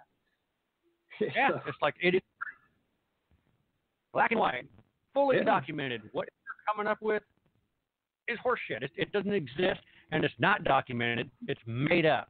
I mean, it's like whenever we go ahead and talk about this, a lot of people would ask us about it sometimes on the review as well. And I'm like, okay, I'm going to put it in perspective for you in layman's terms. 1800s, I have a house. I have a scary tree in my backyard. My best friend comes over and says, hey, dude, I bet you they hung some people on that tree. That looks really freaky. Next thing you know, people were hung on my tree. Okay, a decade later, people were hung on the tree. Someone was murdered in the house, and 2 were buried in the backyard. You come to our day and age, our era, 14 people were buried in the backyard, 6 were murdered in the house, 2 suicides, 3 people hung in a tree, 1 shot on the porch, a domestic dispute that turned into a murder-suicide. I mean, it just can go on and on and on. Next thing you know, my house from the 1800s becomes the world's largest haunted house. And it all started with BS. Yep. You're right. So, I mean, there's a lot of places getting to seriously question. But we've also gotten those locations that have thanked us very much. And I know one right off the top of my head is Samantha. Oh, She yeah. has thanked us repeatedly because of our history and of our research. It helped her save that building. Yeah, exactly. And she's at the Bethlehem Academy outside of Elizabethtown, Kentucky, which is it was an all-Catholic girls' school. And she obtained it and knew basic information about it. And Until you got a hold of it. Until I got a hold of it. And then she says, well, I don't know if I want you to come in and investigate it or not, but I'm going to tell you a few stories. And I said, you know what, I'm going to go ahead and do a history research on it for you and give you some details out. And then when I did that for her, she's like, okay, I need you to come in and investigate now. Yeah, and we did. It was interesting that was told to leave the room. Yeah, he was told to get out. Actually, all the males could not investigate certain areas of the room because of the location, because of the fact that it was an all-girls school run by Catholic nuns. And there was only 3 men on the whole property, one being the priest, one being the livery stable gentleman that's in charge of, there was stables there, and one was your basic gardener, handyman type person, and the rest of them was females and nuns. And there were certain locations, like especially the music room and the upstairs quarters where they had the classrooms, and it was deemed as women only or girls only. We got up there, the guys had to get out. We had some, EVPs that were not happy, and we had gotten a couple of German EVPs that we had to figure out what they were saying, and I had to get up on my phone going, okay, we're going to do some translation. Okay, but you also need to mention all those voices were coming out of the echo box. Yeah. German. Out of the echo box. Whoa. I told Danny about that, and he's like, I've never heard German come out of it. I'm like, yeah, well, we did. Well, that's awesome. And, so some months we couldn't get EVPs because of the fact that the men were not welcome. And once we took them in and told them to go to base camp, and I had to rearrange the whole way we were going to have to do this investigation. Yep. I had to put my daughter in play because my daughter came with me, and she comes sometimes once in a blue moon and helps out at base camp and stuff. So I had to put her in play, which she didn't feel great about that.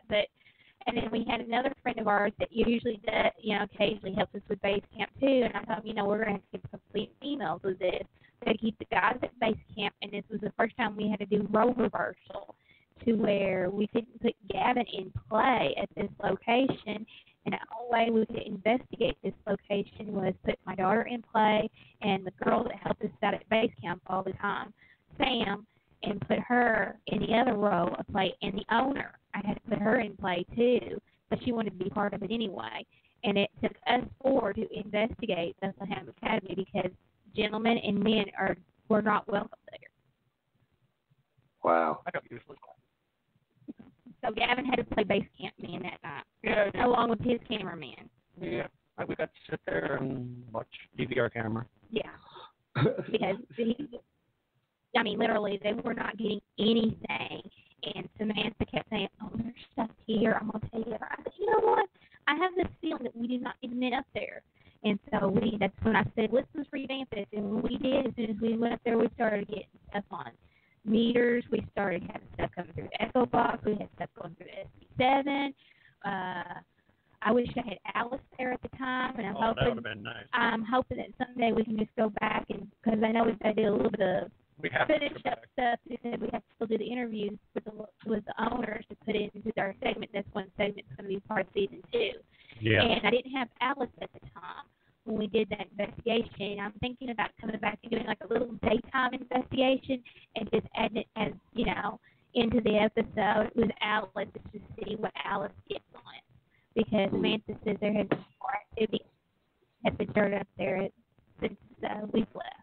Yeah, she was seeing black shadows. She swore that when she was sitting in the truck that someone came up and knocked on the window, and when she turned around it was a black figure, but then she like turned around to get her husband's attention, it was gone. Yeah. That's the way it normally happens. Yeah. Well, I'm sorry, go ahead. I think one thing about that location, yes, there was a cemetery in the back of the property, but when the Catholics got rid of the property, they dug up all the nuns and moved them, and the 2 priests. Well, where'd they put them? Cemetery about 20 miles down the road. Huh. Well, here's kind of an odd question I ask everybody, and it's weird the answers I get, but I'm going to hit you two up with it. Right. Have any of you all had an out of body experience or astro projected? If so, can you explain it? Not as I know of. Nope. Not that I can recall. Nope. I mean, I have strange freaking dreams when I sleep every once in a while, but no, I can't label myself on doing those 2 things. Nope. That sounds weird. It happened to me one time, scared the shit out of me. But well, what's y'all's opinion about Ouija boards? Do you all use them or have an opinion about them? Absolutely not. We refuse. Yeah. We don't use them. Use it because you don't know who you're talking to and what doorway you're opening. Yep, I agree. If you're looking through the planchette, God knows what you see. Yeah. Well, have either of you two had any experiences other than paranormal, such as, like crypto or any UFO encounters? No, but I watched a video earlier today that they were doing a live weather broadcast, and they noticed 2 objects up in the sky, and one looked like it had thrusters because it kind of thrusted on up, went diagonal toward the clouds, and it stayed there, and it thrust on up a little bit more, and all of a sudden it went gone. Dang. I showed Paula that. I'm like, you can't fake this. This is freaking live. It's coming off of a live broadcast of this weather they were doing. And the weather guy saw it, and he's just like, what is, we're going to have to look at this. What is this? And I mean, it showed that it was thrusting up. It got to a certain point and then vanished. So I'm like, hyperdrive. So I don't know. But I've never seen a Bigfoot. I really don't believe in UFOs unless that damn thing lands in my backyard. Pretty well much. But when I saw that video, I'm like, I'm kind of thinking. I'm just thinking, that's all, though. Well, would y'all do an investigation if someone asked you about, whether a Bigfoot or Chupacabra or UFO? A Chupacabra? A Chupacabra? Am I saying that right? Now, you got to remember, I'm from up here in Appalachian Mountains. We can't say words right. That damn goat sucker from down in South America. How's that? She's over here looking at me going, what the hell is that? I remember Gavin Dean killing one. But I don't know. I mean, I've heard tales and just in our area, like man between the lakes and stuff, because we're right between the Kentucky Lake and the Berkeley Lake. Yeah. I've heard there's beast. Some kind of beast, some kind of hairy beast. They don't call him Bigfoot. They don't call him Saskatchewan or whatever else they call him. It's a homeless old man that has lots of hair. All I know is they call him. People have spotting, occasionally in LBL area. And have I gone to investigate it? Hell no. Harry and the Hendersons, I don't know. And that's just something I just never was fantasized or even was enthused. Fantasize? You're going to fantasize about Bigfoot? weird. No, I didn't say fantasized for him, but I mean, was it fantasized as in me actually going and Doing it. Oh. I just think that, personally, I'm thinking Bigfoot is just a figment of our imagination, because they always say that they see him out of the corner of your eye, and next thing you know, he's gone. Well, hell, we see shadow figures out the corner of our eyes, and they're gone. Mm-hmm. As far as I know, it's an oversized hairy ape that got loose from the zoo. Well, what do y'all think about that? The TV show American Monster Hunters, and those guys where they're up here in West Virginia hunting God knows what. Man, we are too busy. We have so many irons in the fire. We don't even own a TV. No, we don't watch TV. We don't watch TV. I mean, there's like a couple of shows that we love to watch that we get, on Netflix. That's about it. Yeah. So that's We don't watch TV. Well, I watched them when they first came out, and I got so aggravated. I'm like, oh my God! And we went up to the Mothman Festival a couple of weeks ago, and they were up there. And the people in my group decided they want to go over there and stand for 3 hours and pay $20 to get a picture of these guys. And I told them, I said, they ain't even investigators. What the hell are you all doing? Well, we like them. It's like watching a slow train wreck. And I'm like, are you shitting me? Are you seriously? Are you shitting? Yeah, the thing that gets me is, with these shows, it's like, well, we're out here searching for Sasquatch. And it's like, well, we didn't find them today, but hopefully we'll find them tomorrow. Next episode, well, we didn't find them, but we were really close. We did get some strange noises and some activity, but we didn't find them. Next episode, well, you know what? If what's his name didn't get sick, I'm sure we probably would have found him, but we just didn't find them. It's the same thing as our buddies, the Tennessee Race Chasers in the Ghost Asylum. Well, we didn't capture that ghost this time, but we did get a lot of evidence, so maybe next time. Well, the trap. I think the trap worked, but maybe it didn't work. Maybe they jumped ship on the way to Gallatin, Tennessee. I don't know. But we got some crazy evidence, but we didn't catch the ghost this time. Maybe next time. It's like every time it leaves us for a disappointment that they didn't capture one. I'm like, if you catch one, what the hell are you gonna do with it? You can put it in your ghost containment unit. I mean, what the hell are you gonna do with it? Yeah. I mean, seriously. You gotta put it in a jar and put it in a train museum. Okay. I seen them guys up there. I seen them up there in Charlottesville. I couldn't even go over and shake their hand because I just kept thinking of that ghost containment box, and I kept laughing in my head, so I just walked away. Yeah, but they had a really cool show. I mean, their investigating principles, their methodology is really cool. Yeah. The idea of trapping a ghost just kind of threw me for a loop. And I became friends with Porter, and I became friends with Doogie, and I'm like, you guys can't catch a ghost. You know how stupid that sounds? But then all of a sudden it changed to, they're trying to, capture data and see if they can talk to them. But there's no more capturing. There's no more trap. But I mean, some of their stuff, once they changed it to catching data, some of their thinking out of the box stuff was kind of creative. Oh, yeah, they really did get creative. Especially the one at OSPA. I don't think with the fire? Oh, that's a limit in itself right there. That was awesome. It was the music, fire and the fire. That was interesting. Then, they moved on, and now they're doing haunted towns, which is really cool. I enjoyed that show. We're actually looking to South Pittsburgh Hospital with the whole crew. Mm-hmm. They're going to be joining us, which is going to be kind of cool. That's cool. We got to figure when. Well, seeing how we're running out of time here, and I appreciate y'all coming on the show. What's y'all's plans for the rest of 2017? And do you have any other projects other than your show coming on October 31st on Amazon? And what else y'all gonna be working on that you can discuss? Well, we're still working on season 2. We're finishing taping it out.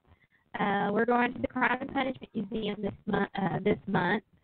On the 21st, we're going to be going to a convention, and it's our red carpet release, and it's going to be at the Haunted Bourbon in New Orleans. Mm-hmm. And anybody who buys tickets and mentions our names during the process gets to have the VIP section, and they've got a little theater set up to where our very first episode is going to be put on a big screen. And you get to see the very first episode into a theater, big screen, and everything. And that's in New Orleans, and that's going to be the 27th, 28th, and 29th of October. It's a pre-release. Of course, the rest of the shows go released out on Amazon on the 31st. We're going to be going to Hinsdale, New York, in November. I get to spend my birthday weekend investigating. I did that last year. I had a birthday weekend investigating a battlefield last year. Oh, cool. And then December, we're going to be doing Randolph County Asylum. And I don't know much more past that. I don't think we have anything scheduled in January yet. And, we're doing a Paranormal Ghostology October the 26th in Booth, Kentucky. It's the Franklin County Library.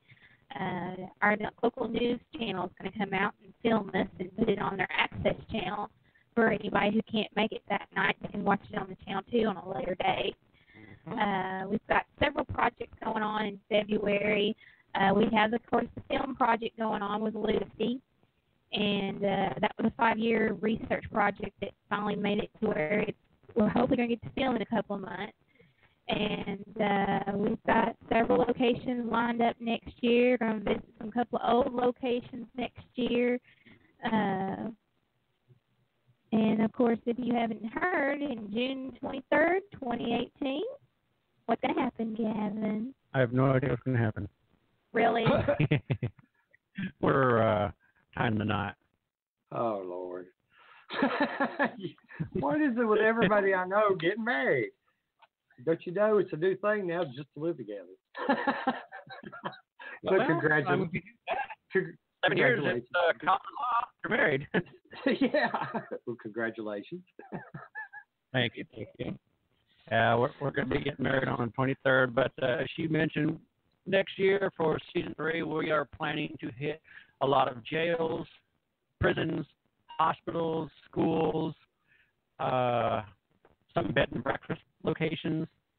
So we're hoping that season 3, actually, we're still going to be adding more to season 2. I mean, season 1 only left with 4 because we had some issues, server issues due to the hurricane. So we lost a lot of stuff. So we had to basically go back and start doing interviews and stuff. I mean, we have the investigations and everything all lined up, and we got our evidence, but we don't have our interviews and we don't have B-roll because it's gone.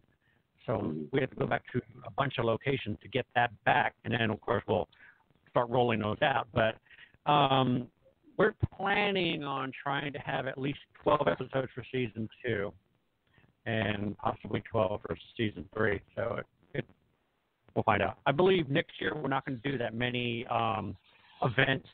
We may do a few. I mean, we do have the Dead of Winter Festival by Troy Taylor in February of next year at the Mineral Springs Hotel. So we'll be doing that. And then in May, we are going to be going to the Edinburgh Manor for the SuperCon 2018. But I don't know of any other events that are going to be going on that year. But also we don't know about Silicon since the location that they usually have it at is up for sale and we're not sure. And possibly has been sold, so we don't know what the future of Silicon is going to be for next year. Yeah, Rural King, for some weird reason, wants to buy the Cross Country Mall where Silicon was. I don't know why. It is odd. Mall.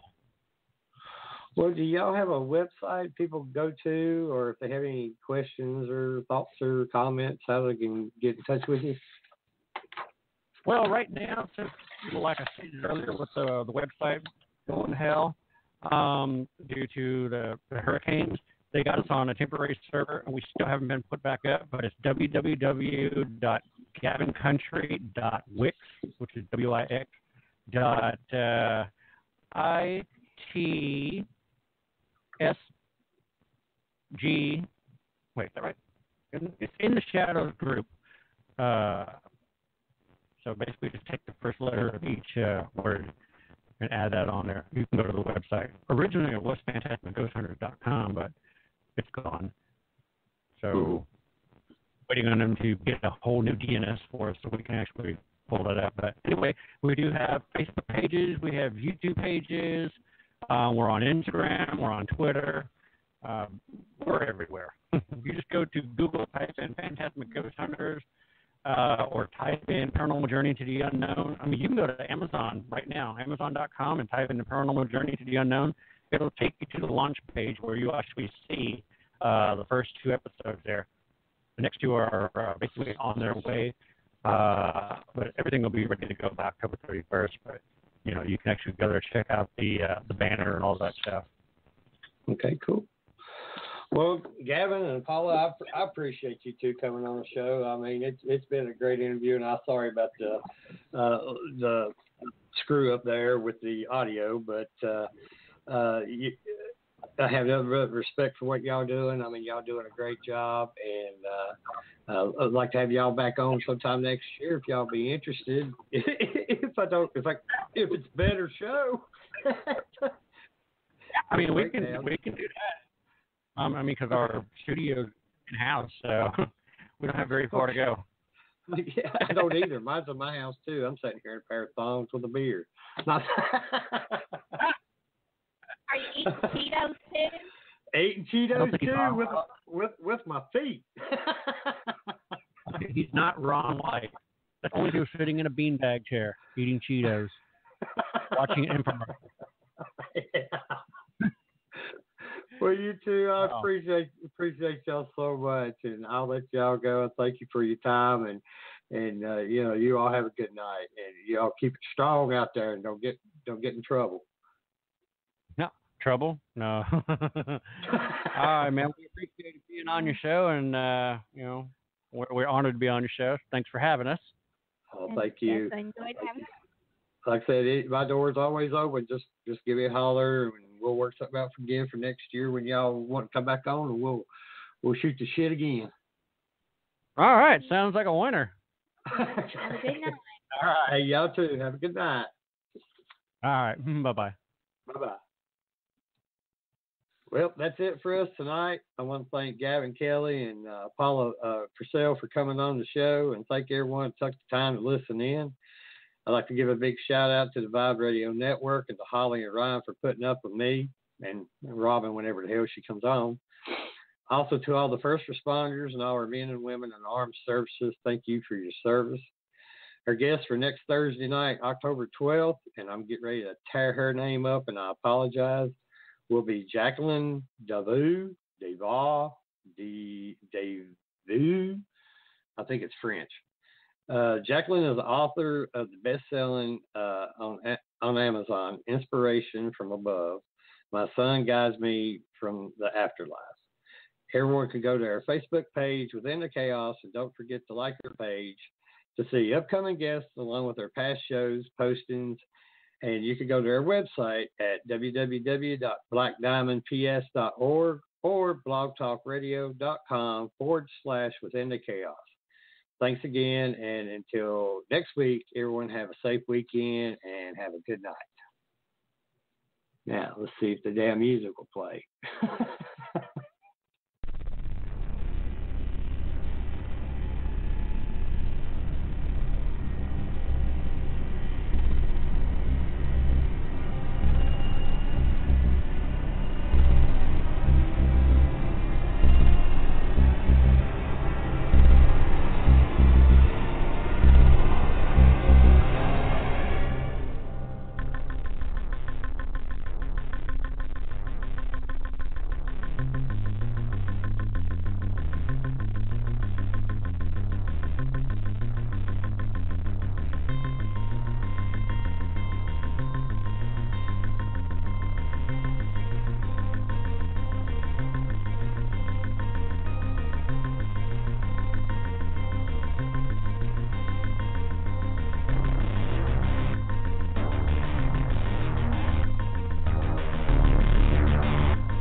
Look, at Hardee's, we think that if you're hungry and you have $5, you deserve a satisfying meal. Like one of our new $5 All-Star meals, loaded with American classics like a charbroiled double cheeseburger, hot dog, fries, drink, even a warm cookie. But hey, if that's not your thing, you can always break out your degree in menu engineering, piece something together from the other guy's value menu. Or just swing by Hardee's and get yourself a real meal. The $5 All-Star meals. There's no better way to spend $5. Price of participation may vary. Prices higher in Alaska and Hawaii. Tax not